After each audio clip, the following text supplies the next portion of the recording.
ओ दीदी काम सब मोर सरी गला मु एबे आसुची।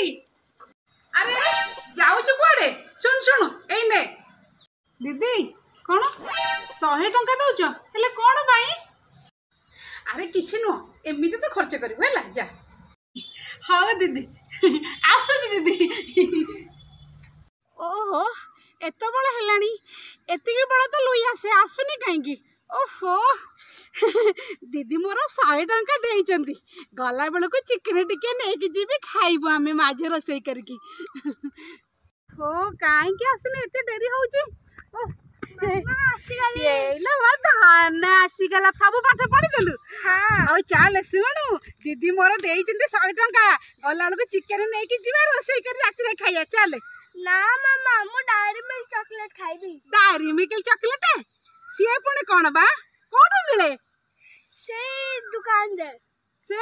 अच्छा से दुकान रे गोटे काम कर मु जीबी नहीं तू सुन ए 100 टंका नै कि जा चॉकलेट आनी के आसीबू हला आसु जा।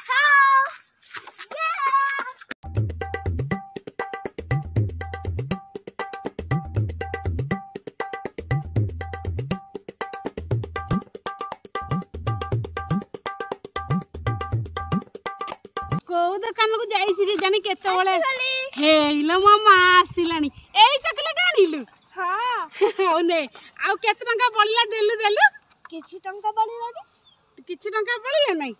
हाउ हाउ हाउ हाउ तू काम कर चल जीबा चल चल। हाउ बैग दियो मामा। हाउ चल मा छुआ को खुशी आगे रे से चिकन तरकारी फिका मोर बड़ी चूरा पखड़ा तो बढ़िया। हाँ मालू या हम हाथ धर चल चॉकलेट खाइबू।